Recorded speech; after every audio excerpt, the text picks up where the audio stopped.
Perkenalkan, nama saya Elki Galeria Purba, salah satu mahasiswa Universitas Negeri Medan dengan program studi sastra Indonesia. Baik, di sini saya akan memimpin diskusi yang bertema Generasi Z Peduli Krisis Iklim. Nah, saya sudah mengundang 3 mahasiswa yang menjadi narasumber diskusi kita kali ini. Ada pantun yang menyatakan seperti ini. Ulang tahun maunya kue tart, tidak lupa minta doa, minta didoakan. Boleh minta waktunya sebentar, ngobrol tipis sambil kenalan. Baik, kepada 3 narasumber kita, saya berikan waktu untuk memperkenalkan dirinya dan asal instansinya. Perkenalkan, nama saya Pangeran Siagian dari Universitas Negeri Medan, Prodi Sastra Indonesia. Perkenalkan, nama saya Ferida Angelina Siombing, berasal dari Medan, Sumatera Utara, dan sekarang berkuliah di Universitas Palangkaraya, tepatnya di Kalimantan Tengah, mengambil jurusan Fisika, Fakultas Matematika, dan Ilmu Pengetahuan Alam. Sonia Togatorop dari Fakultas Hukum Universitas Mula Warman. Baik, terima kasih untuk narasumber kita yang telah memperkenalkan dirinya secara singkat. Seperti yang kita ketahui, krisis iklim dan pemanasan global menjadi isu lingkungan yang paling banyak dibicarakan pada saat ini, baik melalui tataran ilmiah maupun kehidupan kita sehari-hari. Kegiatan manusia berkontribusi pada pemanasan global melalui perubahan pada jumlah gas rumah kaca di atmosfer. Rata-rata temperatur global tahunan di daratan dan di permukaan laut menjadi 0,85 derajat Celcius dari sebelumnya, yaitu 0,65 derajat Celcius menjadi 1,06 derajat Celcius. Ini dicatat pada Intergovernmental Panel on Climate Change pada 2014. Dampak dari perubahan iklim salah satunya menyebabkan peningkatan bencana yang terjadi dengan iklim yang seperti angin topan, badai, banjir, tanah longsor, kekeringan, dan sebagainya. Bencana global yang terjadi antara tahun 2008 hingga tahun 2020 menyebabkan 144 juta orang mengungsi, dan kejadian bencana tersebut disebabkan oleh perubahan iklim. Wah, sangat berbahaya ternyata. Krisis iklim ini juga dapat dikatakan menjadi pandemi kedua setelah COVID-19 yang menjadi dampaknya sangat besar bagi kehidupan manusia, baik itu baik dampak sosial, baik dampak ekonomi, bahkan segala aspek kehidupan manusia. Nah, menurut para narasumber kita ini, ketiga narasumber kita ini, apa sih itu perubahan iklim? Ya, sebelumnya kita harus tahu ya perubahan iklim itu apa. Jadi, perubahan iklim itu merupakan perubahan yang signifikan pada iklim, suhu udara, dan juga curah hujan. Hal ini disebabkan naiknya temperatur bumi akibat dari peningkatan konsentrasi gas rumah kaca pada atmosfer bumi. Jadi semakin hari semakin perubahan iklim itu semakin bisa kita rasakan, bahkan semakin mengkhawatirkan. Bahkan kadang-kadang ada pada siang hari itu sangat panas, tiba-tiba hujan seperti itu. Oke, secara sederhananya itu perubahan iklim itu merupakan perubahan yang mengacu pada suhu udara dan curah hujan kayak gitu. Artinya itu meningkatnya temperatur bumi itu diakibatkan dari peningkatan konsentrasi gas rumah kaca maupun emisi karbon yang menyebabkan atmosfer bumi mengalami kerusakan. Jadi kerusakan fisik atmosfer bumi ini mengakibatkan dampak buruk kayak gitu, atau dampak yang luas bagi sektor kemanusiaan kayak gitu. Adalah terjadinya perubahan terhadap iklim. Nah, itu yang diakibatkan langsung atau tidak langsung oleh aktivitas manusia yang menyebabkan perubahan komposisi atmosfer secara global. Dalam artian, berubahnya iklim yang bermuara dari kegiatan dan aktivitas manusia. Kalau menurut saya seperti itu. Menurut ketiga narasumber kita, apa dampak perubahan iklim untuk kita, bahkan kehidupan kita?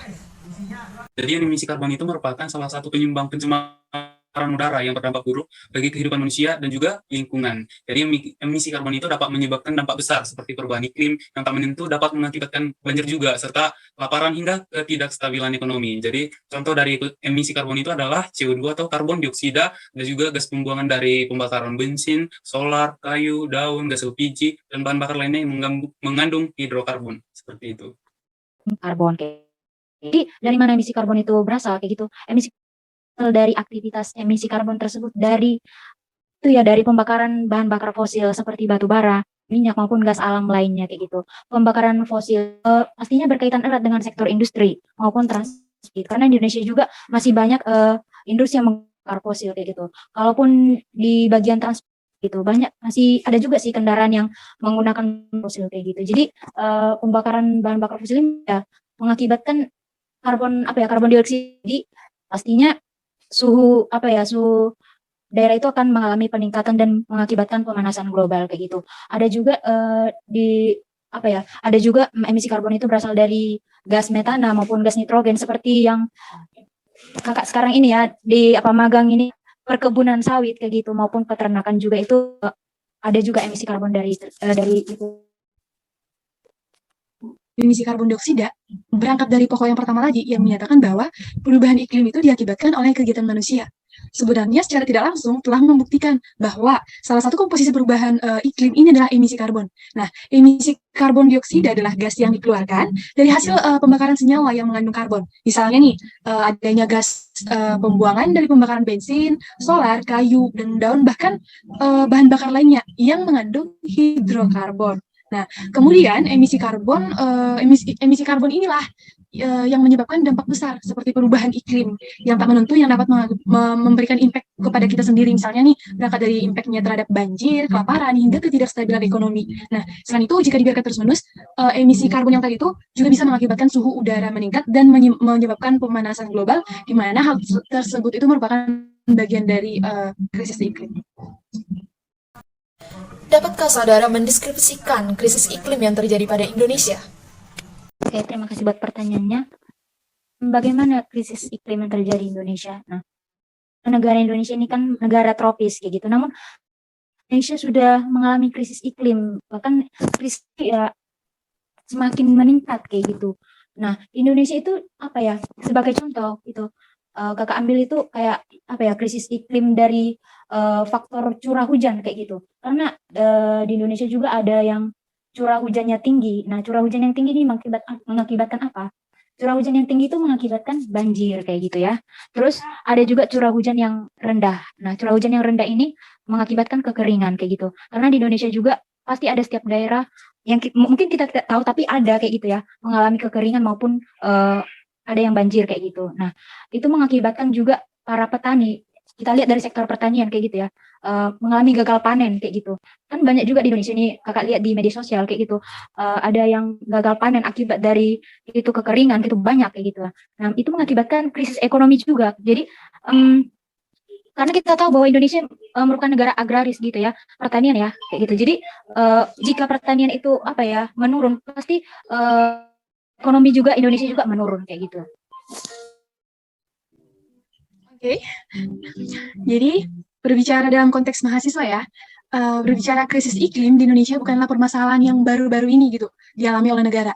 Sudah sejak puluhan tahun. Namun terjadinya peningkatan terhadap krisis iklim ini mulai meresahkan dan butuh perhatian itu ya kurang lebih ya untuk waktu mulai tahun-tahun ini untuk kedepannya gitu. Nah, karena kita lihat dampaknya atau impactnya yang tadi yang telah dikatakan pertama bahwasannya beragam, mulai dari meningkatnya suhu, memicu degradasi lingkungan, bencana alam, cuaca ekstrim, bahkan kerawanan terhadap pangan dan air. Gangguan ekonomi bahkan konflik pun masih nampak gitu. Nah, kita telah melakukan upaya sih sebenarnya sebagai krisis iklim yang terjadi di Indonesia, kita telah melakukan upaya di mana upaya ini bisa dianggap mengurangi terjadinya krisis iklim. Dikenal dengan dua, yaitu mitigasi dan adaptasi. Pertama itu mitigasi, yakni bagaimana mengurangi atau mencegah sumber-sumber yang mengakibatkan perubahan iklim. Artinya, harus diambil tindakan yang keras untuk mengurangi emisi yang tadi. Kemudian yang kedua itu dikenal dengan namanya adaptasi, yakni penyesuaian-penyesuaian nih yang harus dilakukan karena perubahan iklim sudah terjadi dan ya memang harus kita hadapi gitu. Nah, konsep dasarnya adalah bagaimana kita menghadapi dampak yang sudah terjadi tadi. Selanjutnya adaptasi dan mitigasi tadi dimasukkan ke dalam kerangka pembangunan dan secara sependek pengetahuan kita kan telah mengetahui nih sedikit-sedikit ulasannya bahwasannya pembangunan harus mengurangi dampak perubahan iklim yang lebih parah. Nah, kita ketahui bahwa berbagai skema mitigasi dan adaptasi tidak seluruhnya mampu menjamin keadilan sosial dan lingkungan, utamanya bagi masyarakat pemilik dan pengelola sumber daya di negara-negara berkembang. Namun kekuatan global regime tadi, perubahan iklim secara berkelanjutan nih bertahap-tahap terus mencengkeramkan pengaruhnya di negara-negara berkembang, secara khusus ya pemilik hutan tropis. Nah, Indonesia telah berada di pusaran ini. Pemerintah secara aktif menyiapkan instrumen hukum nasional serta perangkat kelembagaan bagi upaya menyambut proyek-proyek mitigasi dan adaptasi perubahan iklim. Tetapi terkadang kita berpikir sih udah sampai di mana kesiapan masyarakat menghadapi perubahan-perubahan yang akan dibawa oleh proyek-proyek perubahan iklim tadi. Tapi karena adanya upaya yang telah kita lakukan, ya kita usahakan saja dulu, dan kita telah mempunyai upaya yang akan kita rancangkan untuk selanjutnya terhadap krisis yang tengah terjadi dalam Indonesia ini. Jadi gitu, kita telah merasakan perubahan iklim dan berstatus krisis iklim bisa terjadi di negara kita. Kita telah mengambil langkah dalam mengurangi dampak tadi, dan kita sebagai generasi muda bisalah untuk berharap mampu memberdayakannya. Ya, krisis iklim di Indonesia itu udah termasuk ke taraf yang ekstrim ya. Jadi bisa mempengaruhi berbagai aspek pada perubahan alam dan juga kehidupan manusia, seperti kualitas dan juga kuantitas air. Itu juga sangat berpengaruh pada tempat ataupun habitat hewan-hewan, dan juga hutan, dan juga berpengaruh pada kesehatan dan lahan pertanian. Nah, ini ada pertanyaan yang sangat menarik ini. Menteri Lingkungan Hidup dan Kehutanan atau LHK, Siti Nurbaya Bakar menyatakan pembangunan besar-besaran di era Presiden Joko Widodo tidak boleh diberhentikan atas nama emisi karbon atau deforestasi. Apa tanggapan ketiga narasumber kita mengenai Menteri Lingkungan Hidup dan Kehutanan tersebut? Bentar, itu kayak definisi awal ya. Jadi tentang artikel itu ya, yang dari CNN yang Elfrida bilang tadi kan, saya merasa heran sebenarnya ya. Menteri yang seharusnya bertanggung jawab terhadap lingkungan hidup dan kehutanan di Indonesia dengan dalih namun justru mendukung deforestasi dengan dalih pembangunan. Sampai beberapa orang bilang Menteri Lingkungan Hidup tapi membunuh lingkungan. Banyak stigma seperti itu. Jadi Menteri Lingkungan Hidup dan Kehutanan itu pro emisi karbon dan juga deforestasi. Jadi kita harus tahu ya, deforestasi itu apa, sangat memiliki dampak yang sangat buruk bagi tanah ya. Jika hutan hilang akan mengakibatkan air tidak dapat meresap ke tanah, sehingga hujan itu akan mengalir ke permukaan bumi yang akan menyebabkan erosi seperti itu.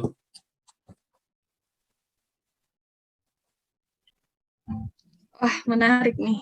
Jadi berangkat dari pernyataan yang telah kita dengar dan telah disampaikan kepada kita secara tidak langsung nih, berangkat dari pernyataan yang diberikan oleh Bu Siti tadi, selaku Menteri LHK, banyak menuai kritikan pro dan kontra. Namun secara pribadi ya, saya pribadi beranggapan bahwa pernyataan ini lumayan janggal sih, karena deforestasi seakan diperbolehkan. Karena mengingat negara Indonesia sedang fokus mengadakan pembangunan. Dengan tanda kutip, jika deforestasi tidak dilakukan, maka bagaimana untuk masyarakat dalam melakukan perjalanan? Karena dengan fasilitas pembukaan jalan dilakukan, itu sudah merupakan melakukan deforestasi. Maka bagaimana jika jalan tidak dibuka? Itu merupakan contoh dasar yang kurang beralasan banget gitu. Nah, selanjutnya muncul pertanyaan bagi saya pribadi adalah jalan apa yang mau dibuka gitu kan? Nah, jalan untuk pembukaan kawasan tambang kah? Atau peralihan hutan kah? Atau jalan mana? Karena selama ini kita udah tahu bahwasannya banyak jalan yang dibuka tapi itu tidak dikategorikan sebagai deforestasi. Kemudian seakan ini hanya pernyataan di hitam di atas putih sih, karena hanya mampu memperbanyak argumen tanpa merujuk ke tindakan. Selaku menteri maunya sebagai garda terdepan yang mampu memberdayakan regulasi yang ada dan tindakan yang nyata itu harus sinkron dan harus dilakukan. Memang Indonesia harus berusaha menuju maju dengan mengadakan pembangunan yang berkelanjutan. Namun, harus juga kan Indonesia memperhatikan ketahanan sumber daya alamnya. Jika kita melakukan perbandingan dengan negara lain adalah wajar jika kita masih jauh, jika kita berbicara dengan konteks kita negara maju atau negara berkembang.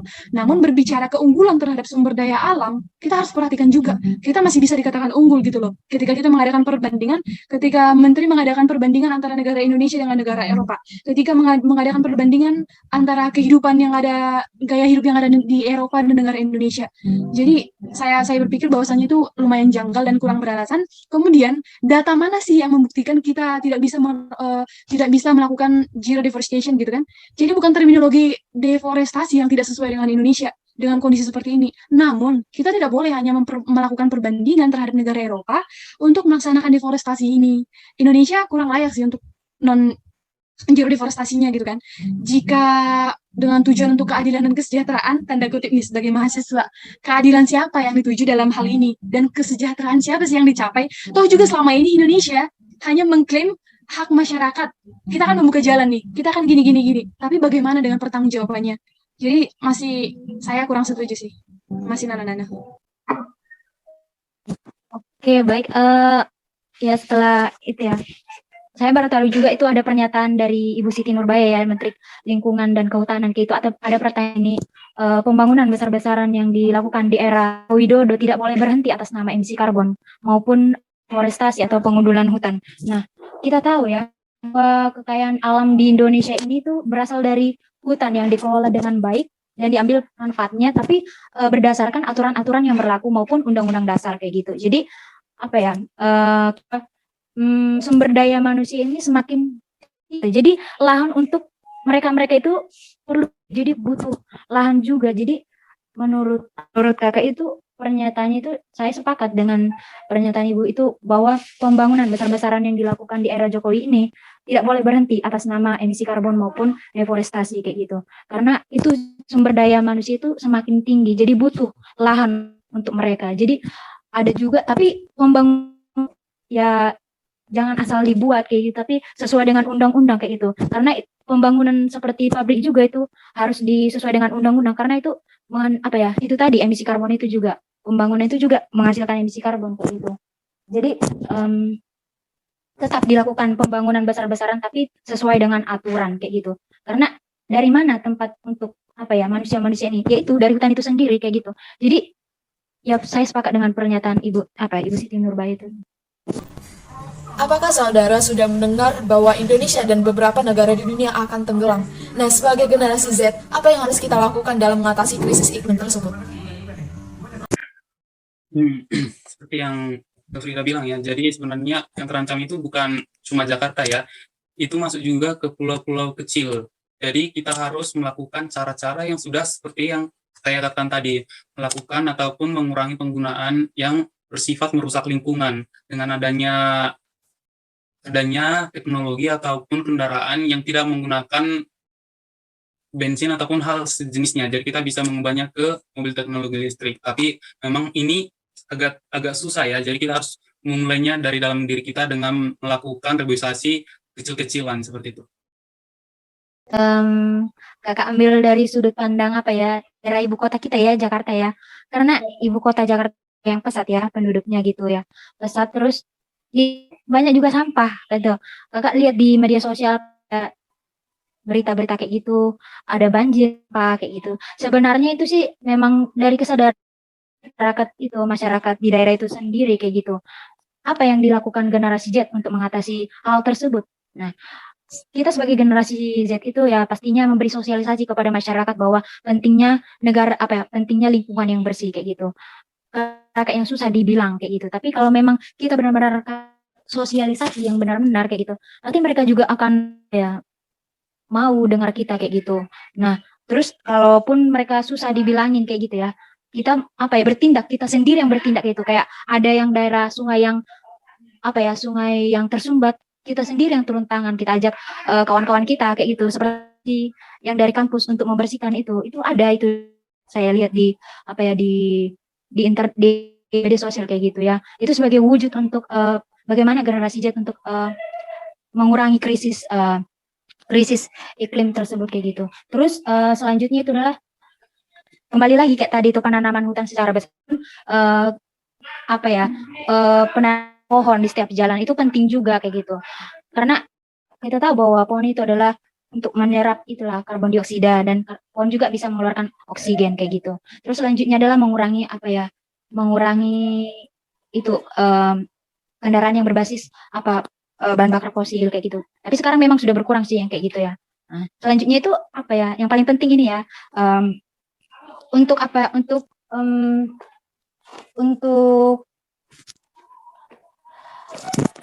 apa ya, menggunakan itu, karena sekarang juga banyak apa ya, industri yang menggunakan apa ya, bahan bakar fosil tadi kan kayak gitu. Jadi sebagai generasi Z kayak gitu, pastinya kita memiliki ide maupun inovasi, yaitu untuk apa, menggunakan sumber energi terbarukan dan ramah lingkungan kayak gitu. Jadi kita sebagai apa ya, generasi Z pastinya gak mungkin gak ada ide kayak gitu. Pastinya kita memiliki ide maupun inovasi kan kayak gitu. Jadi ada teknologi-teknologi baru maupun ide-ide baru yang bisa mengurangi perubahan iklim tersebut, krisis iklim tersebut kayak gitu. Jadi apa bedanya kita dengan generasi milenial kayak gitu? Kita nggak boleh kalah dengan generasi milenial kayak gitu. Kita juga walaupun kita masih muda kayak kita juga memiliki ide maupun inovasi kayak gitu. Karena sekarang itu kayak dari mahasiswa-mahasiswa banyak yang berenergi terbarukan. Mereka memiliki ide kayak gitu untuk ya bisa menggunakan energi terbarukan kayak gitu, lingkungan kayak gitu. Begitu. Oke, tentu saja saya sudah mendengar pernyataan ini. Ya, pernyataan ini memang bagian dari kekhawatiran dunia, termasuk ya kita gitu kan. Kita ini adalah hal yang tidak bisa dihindari sih sebenarnya, khususnya negara-negara yang memiliki banyak lautan, karena akan berpotensi kan. Karena ini sangat berpotensi sekali sih. Selain itu tidak hanya disampaikan oleh Presiden Amerika Serikat saja, namun juga pernah dibahas saya lupa, pernah dibahas yang mengatakan bahwasanya Indonesia menjadi salah satu dari 8 negara di Asia yang terancam tenggelam. Temuan ini diungkap oleh oleh penelitian yang berjudul New Evaluation Data Triple Estimates of Global Vulnerability to Sea Level Rise and Coastal Flooding. Saya pernah membaca ini bahwasanya ada upaya sih yang dilakukan di dalam, tapi pernyataan bahwasanya hal yang nggak bisa sama sekali dihindari. Karena ini berbicara tentang alam. Kemudian mereka menemukan bagaimana pemanasan global menyebabkan naiknya air laut dengan cepat selama beberapa tahun terakhir. Di antara negara-negara tersebut, dan negara-negara di seluruh dunia nih maksud saya, yang telah diteliti, Asia akan menjadi wilayah yang paling merasakan dampaknya. Negara-negara yang terdampak umumnya negara yang kepulauan. Kita tahu kan kita merupakan posisi negara apa gitu. Penurunan tanah yang paling ekstrim terjadi di Jakarta dan di Tokyo, Jakarta nih. Tak ada cara untuk menghentikan kenaikan air laut. Penurunan emisi karbon dioksida besar-besaran juga tetap membuat laut naik setengah meter. Namun upaya menekan pemanasan global tadi itu harus terus dilakukan secara signifikan untuk mencegah kenaikan laut yang semakin parah ini gitu.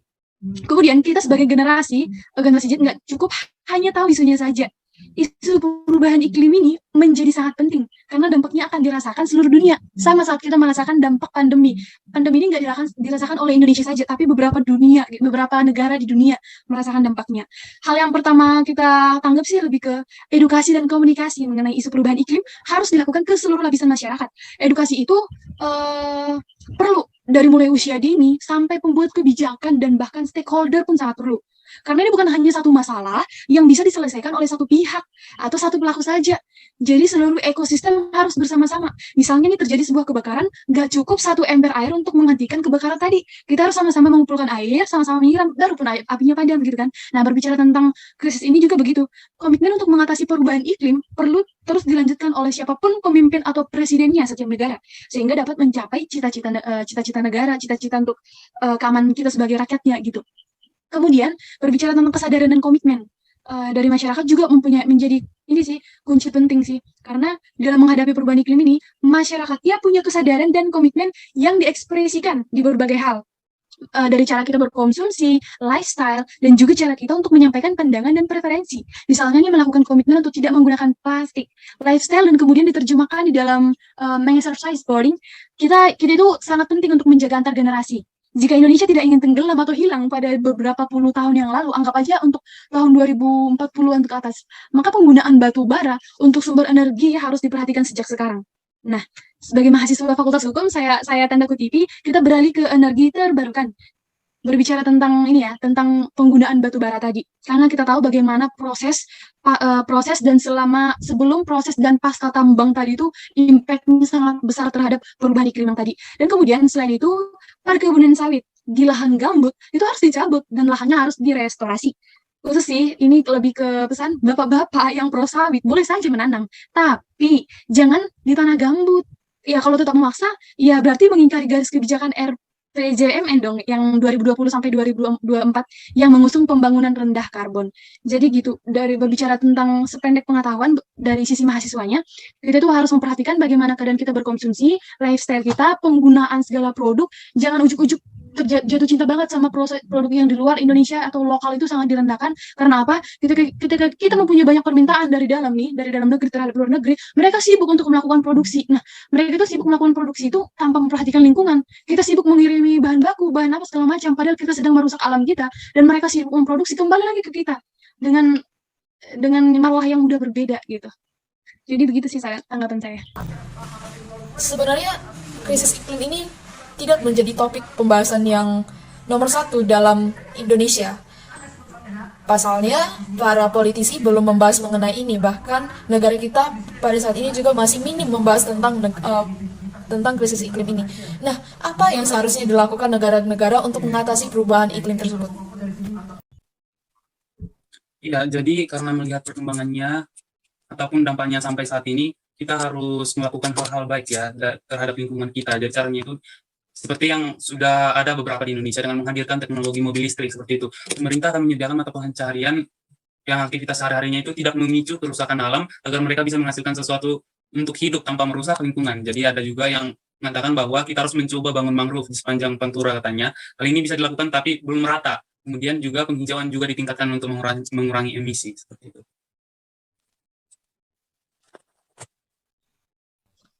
Oke, berbicara tentang apa yang seharusnya dilakukan negara-negara dan termasuk kita juga sebagai warga. Perubahan iklim ini kan kita tahu bahwasannya ini merupakan isu yang semakin menarik nih. Ini sangat menarik perhatian dunia sih sebenarnya, karena kita tahu dampak perubahan iklim yang bisa kita lihat sekarang ini seperti kenaikan kenaikan permukaan air laut dan juga gelombang panas yang sangat intensif merupakan beberapa fenomena yang sudah diprediksi oleh para ilmuwan sejak lama. Nah, mengingat betapa seriusnya masalah ini, upaya untuk menanggulangi perubahan iklim ini menjadi agenda. Ini menjadi PR sih bagi setiap negara-negara di dunia. Salah satu contohnya adalah dengan adanya konferensi perubahan iklim PBB di Paris, the Paris of Agreement, yang diadakan pada tahun 2015. Di sana dapat kita lihat adanya tujuan utama tersebut adalah mendorong negara-negara agar lebih responsif dan mengambil langkah untuk menjaga kenaikan suhu global di bawah 2 derajat Celcius dan bahkan menekan sampai 1,5 derajat Celcius. Kemudian kita lihat bahwasannya kenaikan suhu tersebut itu kita harus tekan gitu, dampaknya akan buruk. Dan kemudian ada negara Eropa, kalau nggak salah di Eropa, yang mengeluarkan sebuah pernyataan dalam situsnya bahwa kenaikan sebesar yang 0,5 derajat pun itu sudah bisa berdampak yang sangat besar gitu terhadap kenaikan permukaan air laut dan gelombang air panas yang akan bertahan lebih lama. Kenaikan suhu itu memiliki dampak yang berbeda terhadap wilayah-wilayah di bumi.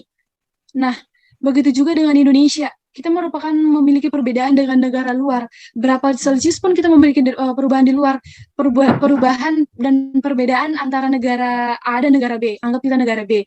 Namun bukan berarti kita memiliki perbedaan terhadap cara untuk menanggulanginya. Sebagai negara yang baik, negara yang mampu untuk saling membantu antara negara A dan negara B, negara yang mampu saling membantu terhadap kekurangan baik itu iklim, baik itu politik dan lain bahkan untuk hal ini kita seharusnya melakukan rencana sih, dan itulah sebenarnya kita udah melakukan, namun kita harus lebih semangat lagi dan lebih to the point lagi, jangan lebih menunggu proses administrasinya lebih lama, proses A lebih lama, proses B lebih lama tanpa tindakan yang lebih cepat gitu. Nah, sebenarnya kita udah mengenal kontribusi yang sudah berjalan. Kalau kita sedang berbicara bagaimana seharusnya negara-negara ini menanggulangi, termasuk Indonesia. Salah satu upaya yang sedang banyak dilakukan oleh negara-negara di dunia ini adalah penanaman pohon.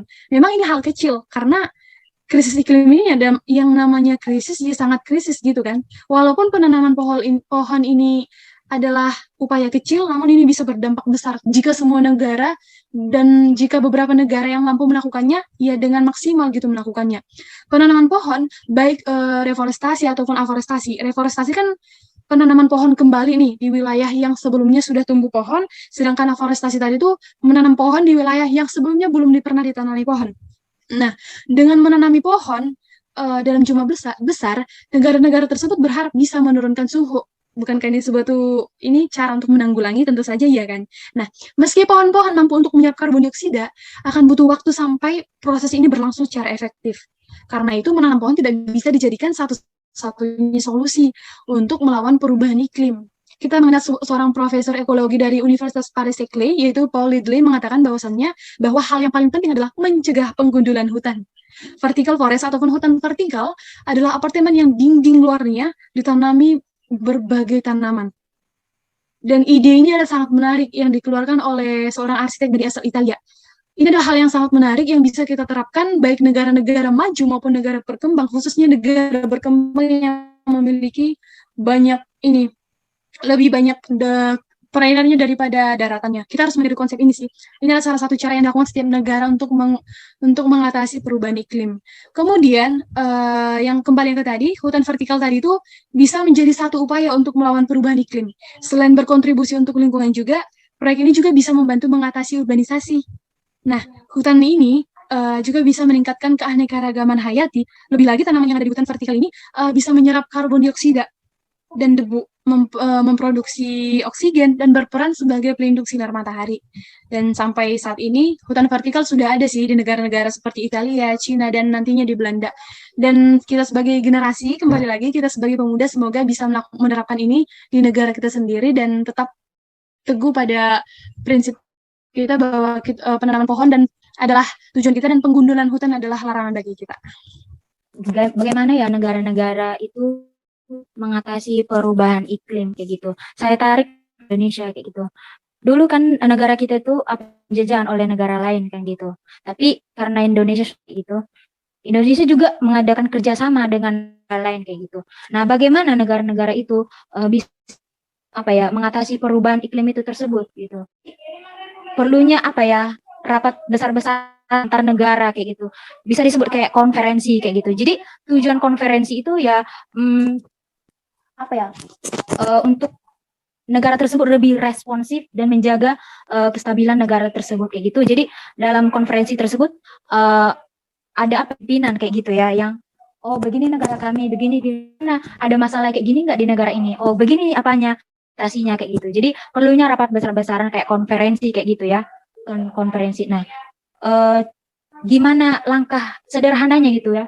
Sebenarnya langkah sederhananya gitu yang dilakukan negara-negara ini yang kakak tahu itu ya penanaman hutan kayak gitu. Itu langkah paling gitu ya. Namun penanaman hutan itu langkah sederhana tapi memang menghasilkan dampak yang luar biasa kayak gitu ya. Nah, boleh dilakukan kayak itu penanaman hutan kembali maupun vegetasi atau penanaman hutan yang belum pernah ditanam. Negara-negara itu bekerja sama, tapi bekerja samanya itu untuk setiap negaranya sendiri kayak gitu.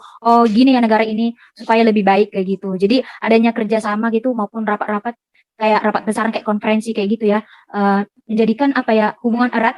Di samping itu untuk membantu membantu supaya suhu global itu stabil kayak gitu. Jadi ibaratnya gini ya, kalau negara Indonesia belum paham tentang gimana untuk mengatasi krisis iklim, sementara negara Cina maupun negara lain kayak gitu tahu atau ada alternatif yang mereka miliki gitu. Jadi mereka bisa kasih ilmu ke kita gitu. Jadi itu manfaatnya rapat konferensi itu tersebut. Jadi ada kerjasama, di samping itu bisa menjaga kestabilan suhu global dunia kayak gitu.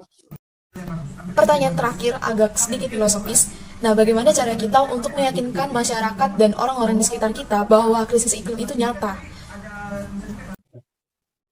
Jadi kita harus bilang ke masyarakat, dan juga masyarakat sebenarnya sudah merasakan hal itu sebenarnya. Jadi pada pagi hari itu panas, tiba-tiba hujan, baru tiba-tiba hujan, habis itu 2 hari kemarau. Jadi itu merupakan perubahan iklim yang sangat ekstrim ya di Indonesia, dan itu merupakan hal ataupun dampak yang diberikan oleh manusia itu sendiri. Hal negatif itu adalah manusia pelakunya seperti itu. Jadi kita harus meyakinkan mereka bahwa perubahan iklim itu ada dan juga mereka sudah merasakan hal itu. Jadi kita harus mensosialisasikan bagaimana cara kita supaya mencegah perubahan iklim yang ekstrim. Kembali lagi seperti pertanyaan kamu sebelumnya, berbicara tentang bukan cetusan sih, lebih ke tanggapan Menteri LHK, itu sih udah membuktikan bahwasannya masyarakat akan susah untuk mempercayai, untuk mendengar edukasi dari awal walaupun kita benar. Namun, hal yang paling tanggap yang harus kita lakukan adalah sebagai generasi muda yang kita lakukan ya biasa untuk mengedukasi itu, untuk menarik sebuah kepercayaan dari masyarakat itu, kasih bukti. Ayo lakukan tindakan nyata, karena sejatinya negara yang baik adalah negara yang mampu menunjukkan kualitas kualitas pemudanya. Ketika kita sibuk untuk mengatakan sesuatu, ayo sebagai masyarakat kita harus menyadari bahwasannya isu perubahan iklim ini sangat menarik perhatian dunia. Kita sebenarnya telah merasakan dampaknya, impact-nya. Bukan berbicara tentang ini ya, saya lupa. Bukan berbicara tentang bagaimana keadaan alamnya, tapi berbicara tentang bagaimana keadaan masyarakatnya. Berbicara tentang masyarakatnya, pertama gini, ketika alam kita rusak, dimulai dari laut rusak, kemudian naik, banjir, longsor, masuk ke hutan, rusak hutan, masuk ke adat, masyarakat adatnya merasa kehilangan hutan milik adat, dan kembali konflik terjadi di dalam masyarakat. Nah, berjejer nih, bagaimana dampak lingkungan, bagaimana dampak masyarakat, bagaimana konflik yang terjadi di masyarakat, kembali lagi, bagaimana ke ekonomi masyarakatnya. Berarti ini nggak berbicara tentang lingkungan kan, banyak banget dari masyarakat, konflik sosialnya, kemudian berbicara tentang ekonominya. Jadi sebagai pemuda kita harus melakukan ini, lakukan edukasi diri dulu, tapi edukasi diri dulu, kemudian ayo mengajak orang lain, terus agar orang lain percaya itu lakukan tindakan nyata. Jangan cuma banyak ngomongnya aja, biar kita beda gitu loh antara pemerintah dan pemuda, mana yang generasi dan mana yang hanya ini aja gitu, hanya ngomong aja. Jadi kita kita itu nggak butuh hitam di atas putih saja. Jadi untuk menarik perhatian, bukan menarik perhatian, untuk menarik kepercayaan mereka, ya kepercayaan itu sebenarnya ada, tapi cuman ditiadakan karena pemerintah-pemerintah sebelumnya sedang tidak melakukan aksi atau tindakan gitu. Mereka hanya melakukan perkataan, bukan dengan tindakan. Jadi ayo kita sebagai pemuda, mari lakukan dua-duanya, lakukan perkataan dan lakukan tindakan. Maka kita akan mendapat kepercayaan dari masyarakat, dan masyarakat akan sadar bahwasanya ya isu itu ada, perubahan itu ada, satu sama lain itu harus bekerja sama untuk mengatasinya gitu. Memang ini merupakan hal yang sangat susah. Karena apa? Karena ini nggak melulu bagaimana untuk mengatasinya. Ini perubahan iklim, ini bukan kekuatan manusia gitu kan. Tapi kita sebagai manusia bisa mengatasinya, begitu. Baik, sebelumnya kalau memang manusia-manusia itu maupun masyarakat itu susah dibilangin, kita mengadakan sosialisasi kayak gitu untuk lebih baik kayak gitu, untuk menjaga perubahan iklim stabil kayak gitu ya. Nah, kalau mereka itu tidak dengar apa yang kita katakan tuh, ya udah otomatis orang-orang yang mau mendengar tidak mendengar kita kayak gitu ya. Otomatis ya itu bencana itu yang menyadarkan kayak gitu, karena orang yang susah dibilangin itu memang itu harus terjadi dulu baru sadar dia gitu. Benar sekali yang disampaikan oleh para narasumber kita, bahwa krisis iklim itu bukan main-main, bahkan dapat mengancam kehidupan kita, baik itu melalui sektor ekonomi, sosial, bahkan kehidupan kita sehari-hari. Ini krisis iklim ini adalah menjadi momok yang sangat menakutkan dalam kehidupan kita. Pasalnya, Indonesia dan beberapa negara di dunia menurut penelitian akan tenggelam pada 2030, dan kita sebagai mahasiswa dan generasi Z, kita harus mampu mengatasi krisis iklim tersebut, bukan hanya mensosialisasi atau mengedukasi, namun mampu melakukan atau bertindak dalam mengatasi krisis iklim tersebut. Saya Elfrida Lady Angel Purba, dan mewakili ketiga narasumber saya mengucapkan terima kasih atas partisipasinya dan perhatiannya.